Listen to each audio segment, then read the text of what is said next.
Welcome to a new video in my home automation series, and today I'm going to review this Zemismart smart Wi-Fi downlight. And it's going to be interesting, and to some extent a little bit first, because as you can see, this one supports Apple HomeKit, Apple Home, and but not only that, it also works with Tuya. So now you have an option to either get this device if you want to integrate it into the Apple ecosystem, or if you don't have Apple, you just want to use it together with any other Tuya compatible lights, you can do that. So you can just register it in both of the system, and it works in both systems. Obviously, I've tested it. The other bonus about this one is you can see it's an RGBW LED downlight. So it means that it has separate LEDs for the red, green and blue, so all the color lights, and also there are separate LEDs for warm and cool light.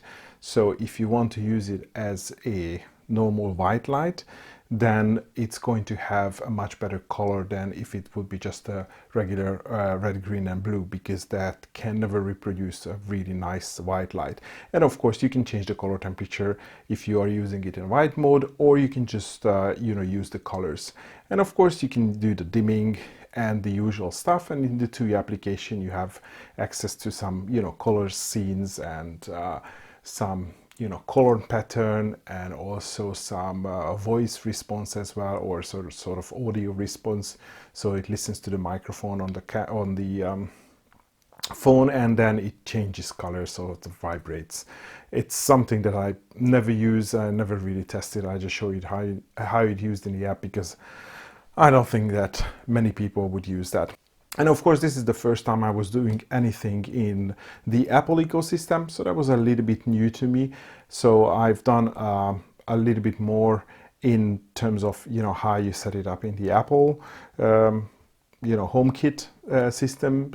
I don't have any Apple HomePods, so basically I was just syncing it up with my iPhone, and it was working fine. It was a fairly quick and easy process. Of course, if you want to access this device from your outside network using an iPhone, you also need an Apple HomePod or some other compatible device which acts as a bridge. But if you want to control it locally, you can just use a phone as well. Just a little more thoughts about this downlight.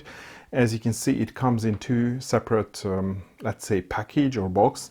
You get the downlight, which is the sort of the usual construction, big heat sink, and you have these sort of prongs or clips that you fold down, and this is how you push it up into the onto the ceiling, into the cutout, and then it's going to hold. These are going to spring back, and it's going to hold the light. There is a fairly big heat sink. And this part is actually, this part also feels cold, so I think this is aluminum as well.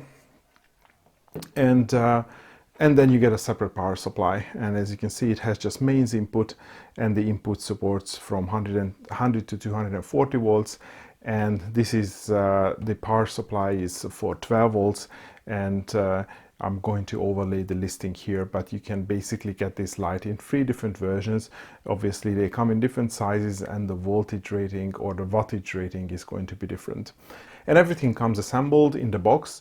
So what you get is you get the downlight and obviously the controller, and they are already wired together. But I have opened this up for you, so you can see that there is a wiring connector which you can just easily unplug.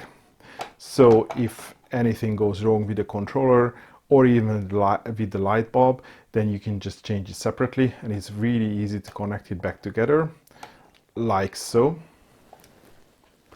And also there is a push button there which you can use to reset the device if you ever need to do that. And there are 2 plastic covers that are going to cover all these ports. So this one goes here and the other one goes there. The only reason I remove this because they have these these recessed clips. So once you push it in, it is really easy to get it off. Basically, I had to have like 2 pliers and then pry this piece of plastic up so I can lift it out. It also comes with a very, very small manual, and it has basically just 3 pages. One shows the installation and how you reset and the other one shows how you do the pairing with the Home app or with the Tuya Smart app. But the Tuya Smart app is simple. I mean, I've done it many times.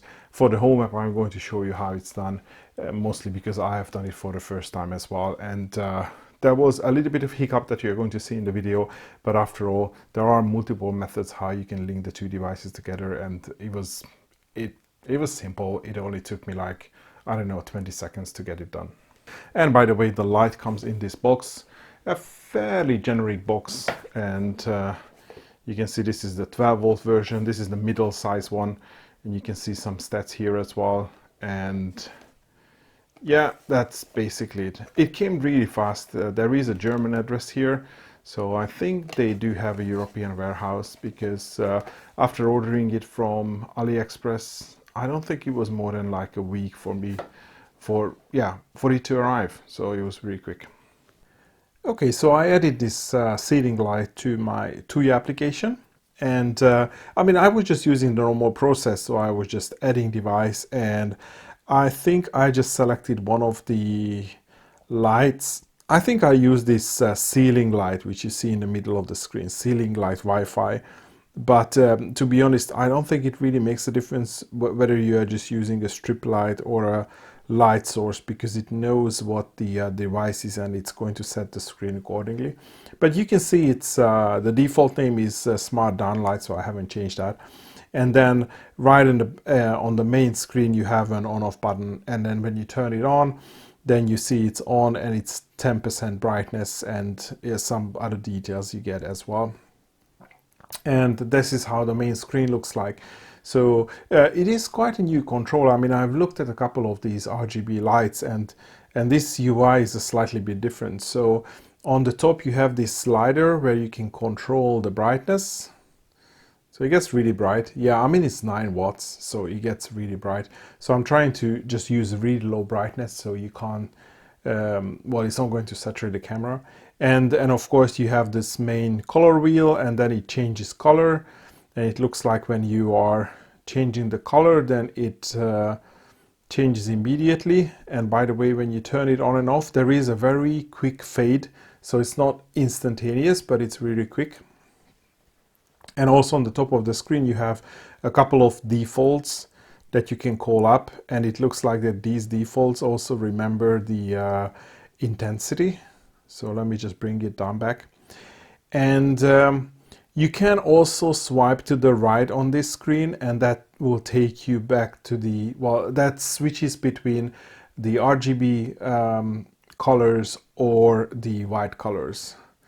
So you can see how it does that. So you can't, so you have to click on the either the color wheel or the color temperature wheel. You can't sort of swipe, because then you change between the two different modes. And again, here you can see that you can have, you know, a cool light, some sort of, I guess, natural light, which is in between, and you can have the warm white. And that's one of the reasons I like to bring the brightness down, because I think, I'm not sure if it's going to come through in the camera, but you can see how the LEDs are placed. So it looks like there is a ring of white lights, and it's probably like an alternating cool white and warm white LEDs. And for the colors, it looks like that it's like an inner circle of RGB lights. Well, not that it really makes a difference. It just, if you put it at full brightness, you won't see all these details. And of course, here on the top, there is also a couple of presets, and it looks like there is like a warm white with very low brightness, and then sort of like a regular white or a natural white with half a brightness, and a cool white with a full brightness. So that's it. And then on the bottom you have a couple of other controls. So you have a main on-off button here, and this is the dimmer mode, so you can control colors, color temperature, and the brightness. You also have this scene.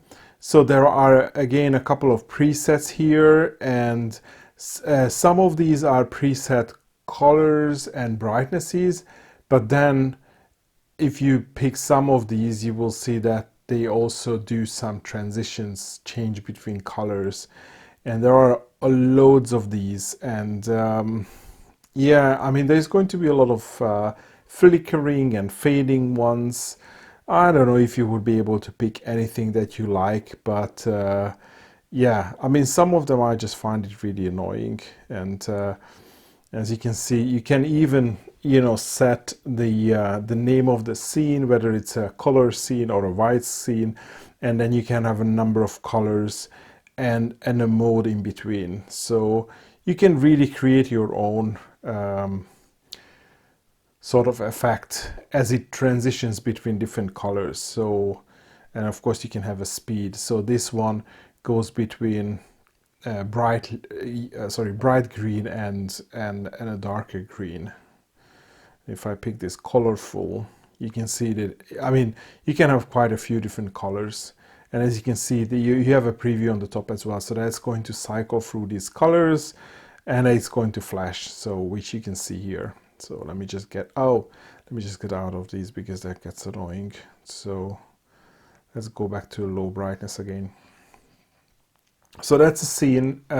Again, I don't know if you find these things useful, and but at least you can have your own custom colors. So maybe if you have like two colors, then maybe just really slowly fade in between two of those two colors, or a couple of colors. That could be useful. Maybe you just have slightly different tints of oranges or something, or orange and red, and then just going to fade in between the two. So that could be a nice effect. So still not a static light, but not something really annoying. And you have the obligatory music option. Oh yeah, the microphone is not available because I'm doing the screen recording, but basically just really listening to the ambient sounds, and it's going to do some flickering of colors. So nothing really interesting. And we also have a last option, which is settings. And here I found that some of these things are a little bit named, or some of the tags are a little bit unfortunate. So you have the plan on the top, which is more like the schedule kind of thing. So this is how the schedule look like. So for example, I can create a schedule that between, I want this light to turn on at 6 p.m. and turn off at 11 p.m. on Monday to Friday, and I want it to turn on at blue color at 14% brightness. And I'm not sure why it says random schedule in the top. I don't see anything random in here. I mean, you pick an exact time, so there's nothing really random about that. So you save that, and of course you can activate. So this is a normal schedule, and when you add, you can have a random timing, which is this one. So I don't think it's random, it is a timing. So you can again set start and end time, a color, brightness, or a white color, and the day of the week. So fairly, extensive or comprehensive. And of course you can have multiple of these. And then you can also add a cycle timer. So again, these are the on-off cycles. So again, start and end time, the day of the week, and you can have an opening time and a closing time. So I guess this is an on period and an off period. And again, you can customize the same way as you have customized the other one. So I don't want to add that. And there are two more. Actually, they have included this, which I quite like. So there is a sleep plan where you configure that I want to go to bed, or so I want to start sleep at 11 p.m. and I want this light to have a 30-minute fade out. So you can see that it's going to turn off at 11:30 because that's half an hour after. So you can have a really long fade out, or you can have a really short one. So that would just automatically fade from whatever color you pick into darkness, or turn it off. And you also have the other way around, which is the wake up. So again, it will gradually come on to this color starting 6:30, and by 7 o'clock it's going to be on the time, or sorry, on the color and the brightness that you set it to. So I think it's nice that they have added these two. To be honest, I haven't seen, I mean, obviously seen the normal schedule and the timing, but not the sleep plan and the wake up plan. I think that those are nice touches. And you also have a schedule. So why you have two of these, really, I have no idea, because this is I guess this is the standard one that we used to, because you have only a time, sorry, or hour and minutes and the day of the week, and then you have either on or off. So this is the simple schedule. But now you have a plan and a schedule as well. To be honest, I have just kept the plan and then just hidden the schedule, because it feels like a duplicate of the plan with fewer functions. And also even the timer. So if you have this on, you can just have a timer that, you know, after 2 hours it's going to turn off. So it's like a one-off thing. And you also have this biorhythm, which is, it's almost like, oh yeah, it's conflicting with the schedule. So if I go to the plan and if I turn this off, maybe I can delete this as well. And I have no idea what biorhythm is. But I guess this is more like the, you know, the wake up and the sleep timer. So you can see that it will have a preset temperature to wake up to and the brightness, and then, you know, how it basically goes through the day. It's going to follow your rhythms, like you know, in during the evenings and in the morning you would have a warmer temperature, and then it's going to use cooler light during the daytime. So, and of course you can, you know, configure these as well. But I think this preset is going to be nice. You can just adjust the timing. But this is going to be something where the, oh, sorry. So that's going to be something that is going to follow throughout the day. It's giving you like an ambient illumination. I'm not sure how many of you are going to use this, but okay, this is the biorhythm. So let me just turn off.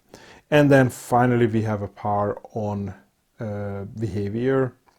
So here, as the name suggests, you can configure what the status of the light should be when it powers on.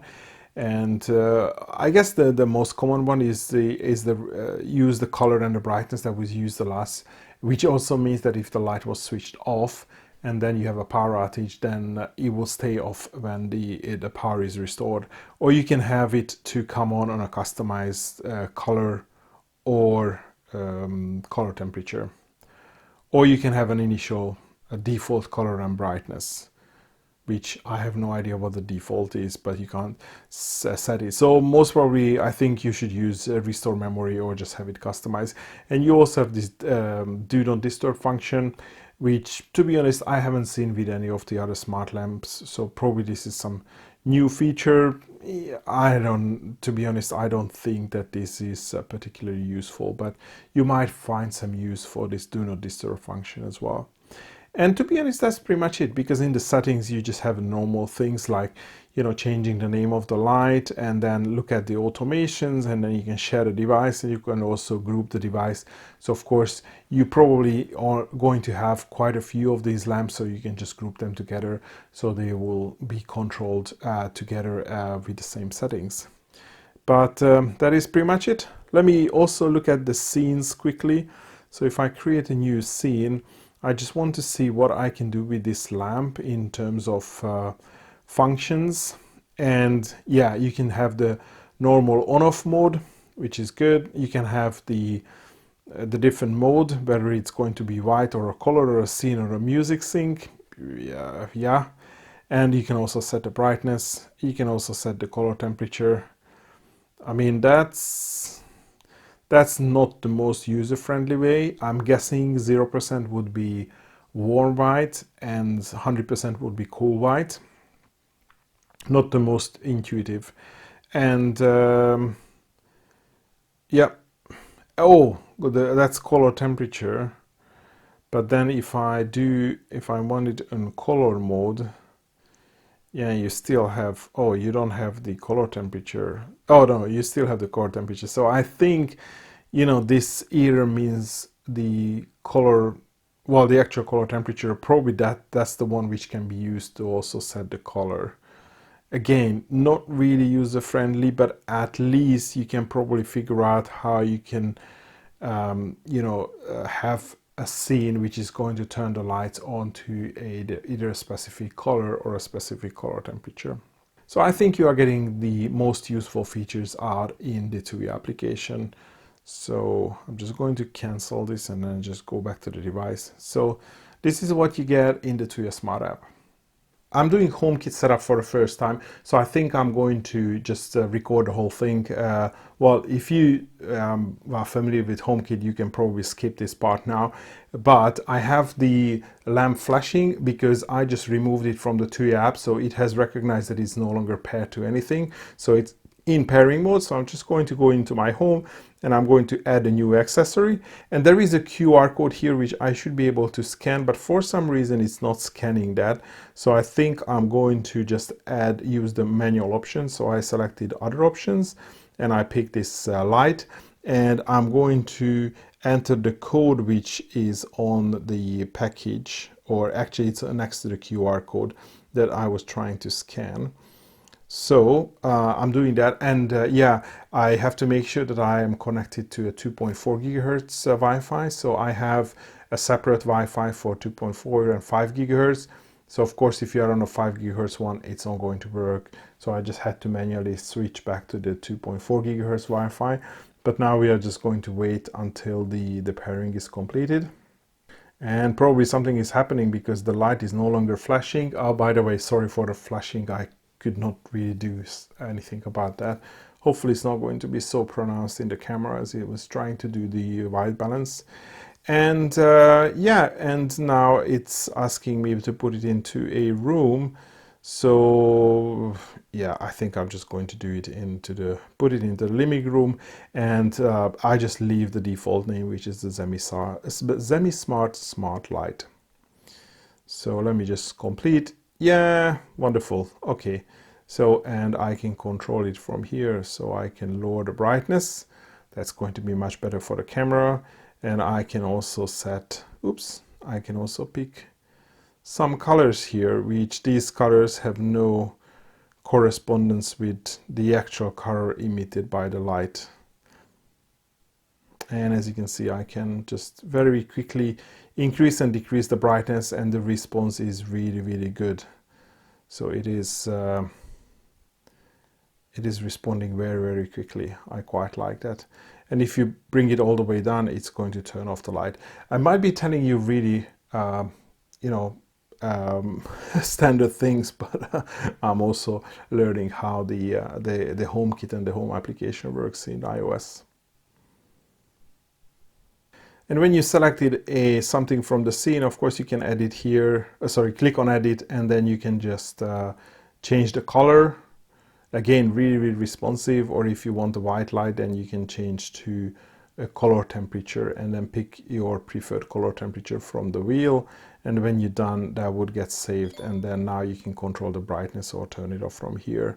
So you can have a couple of these preset buttons here, and you can just use any of them to change the settings and then just pick a different color. And also you can change the icon for that. So maybe I can just do this one, which is more representative to this downlight. And of course I can tap on the icon as well, and quickly, and that's going to turn the light on and off. And if I tap on the main thing, then it brings up the main control. Obviously, I only have this phone to control this live with. If I would have a HomePod, I could use voice commands as well. And this is why it's important that you rename the actual device to something that you want to use in a voice prompt. And I can also create scenes. So if I want to create a scene, for example, I don't know, like a good morning scene, you can specify that, for this scene, this light actually needs to be turned off, and you know, if I test this scene, yes, it's going to turn off that light, and I can add it to my home view as well. So if I turn it on, good morning, oh yeah, my lights are going to turn off. Probably not the best example, but I guess you get the idea. And yeah, that's pretty much it, what you can do in the home app for now. And of course you can do a lot more automations, like turning it on and off using various scenes. So this was my review of the Zemismart RGBW downlight, which supports Tuya and also the Apple Home app.